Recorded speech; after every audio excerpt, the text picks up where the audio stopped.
Turnout's interesting. We talked about North Down being traditionally low, but there is a conundrum here, because if you look at the Northern Ireland figures down the left, we are reducing in turnout. So from the 82% of the referendum in 98, which was almost total turnout because the register was old and it was a life and death issue, crossroads in the peace process, 82%.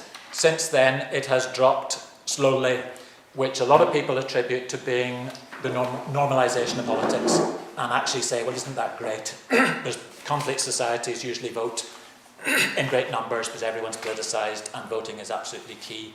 And the reduction in turnout is a sign of you're dealing with bread and butter issues, and therefore people are less motivated for their heart and soul questions, their tribal issues, their sect, their religion, their tribe, whatever it is. But counter to that, the British figures, which traditionally were thought to be going down, are actually going up. And amazingly, in the last election, which was a pretty crunch one at the end of the 13 Labour years, the vote went up above ours, which is odd, when generally there's a Western European phenomenon of people disengaging from politics and thinking, well, what is the difference between left and right? You know, you're all managerialists, the global economy dominates everything. So there's some interesting paradoxes there. We'll not blind you with a lot of graphs and stats because elections do allow us to do that, and us anoraks will happily do that till the cows come home. We'll try and keep it simple, but what this demonstrates is that big shift between 2003, suspension of the First Assembly, and 2007, after the St Andrews Agreement and the restoration under Paisley and McGuinness. And what that shows is the rise in the DUP vote as the UUP go down on the unionist side, and similarly the rise of Sinn Féin and the SDLP going down. And that was remarkably symmetry, parity, and in sort of global conflict, it's neither automatic that you get a 5 years of the soft middle, you know, the sort of Trimble-Mallon, you know, we'll try and work it, and then the so-called extremes take over. That is not a truism. It doesn't automatically happen. Nor does it automatically happen that the two sides coalesce in that way at the same time. This happened in the same moment when Sinn Féin grew their vote and overtook the SDLP, and likewise the DUP. And Alliance, as the fifth party, stumble along there on 7 or 8%, which is not unusual either. In most European countries, the centrist liberal parties rarely get more than 10 or 12% at peak, you know, because they are squeezed between the Social Democrats and the Christian Democrats on left and right generally. So that's not unusual. And one of the questions in this election will be, do we get more independents? And for us, that's one of the features. Will the independents who've either defected from one of the bigger parties come through, or are working on a grassroots basis on particular questions locally? This demonstrates why the red herring of will Mark McGuinness be First Minister. There is no chance that Mark McGuinness will be First Minister. Let me tell you why. The DUP have 36 seats. They would need to lose 8 of those, or Sinn Féin would need to gain 8. And in an assembly election, that's really hard to go up by that amount or to fall by that amount. When the TUV were strong, Jim Allister took half of the DUP vote in the European election of 2009, so that was his high point. And if that vote had been repeated and you'd halved the 36, then you would have a different story, and Sinn Féin might have come through in that way. But on the current arrangement, where the TUV only pose a serious threat in 1 seat, so they may take 1 seat, and it might not even be off the DUP, so they may take 1 seat, so they're not going to take 4, 5, 6, 7, 10.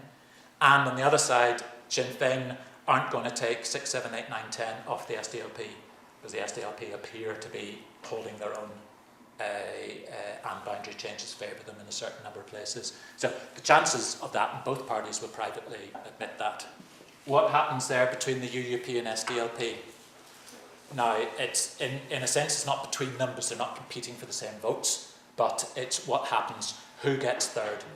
Because if you regard the UUP as in some difficulty about presenting its voice, about its leadership coherence, about the on-message status of the various candidates and policies and so on, and that they're under real pressure, they might go down a couple. And if the SDLP benefit because they seem to be in not bad fettle, they have some confidence, and they have boundary changes in their favour in a certain number of places, does that mean that gets reversed? And then that has an impact on the number of executive seats.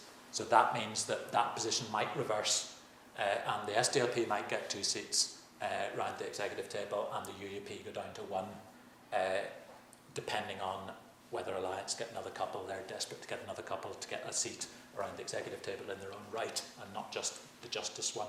Right, we run our elections on proportional representation in 6-seaters. So you'll have noticed that Britain still uses first past the post, and that's the subject of the referendum, which we'll come to. So for Westminster, it's cross in the box and winner takes all. In the south, you have multi-seaters, but not all uniform.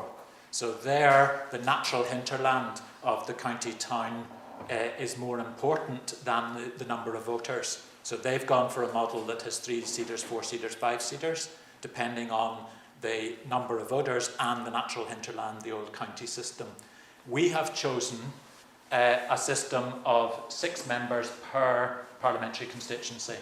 So there's 18 constituencies, so we elect 18 MPs, and on the same boundaries, we elect 6 MLAs within that by STV, single transferable vote. So that's the same preferential voting as you would do in a lot of internal union elections, club elections, and so on. And so we have 6-seaters. So that means that candidates need to win 1/7 of the vote. Why do they need to win 1/7 of the vote? That's another bit of additional maths.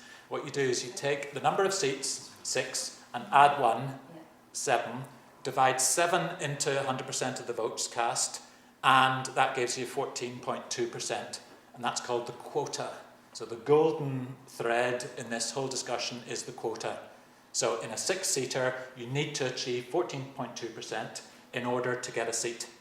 So that's why in South Belfast, for example, Anna Lowe, she's looking for 14.2% of whatever the number of votes cast is. Say it's 35,000, so that is 1/7, so she wants to get 5,000. And getting above that guarantees a seat. Getting below that means you have to wait for transfers from lower candidates who get eliminated. And those are then added to your heap.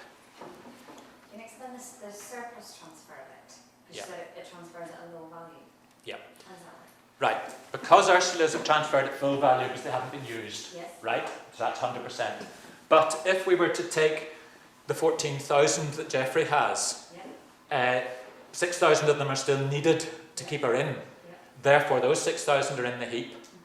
Therefore, the 14,000 are all counted again for the second preferences, and they're transferred not at 14,000, because that would be double counting the 6,000. So they are reduced by the factor of the 6,000.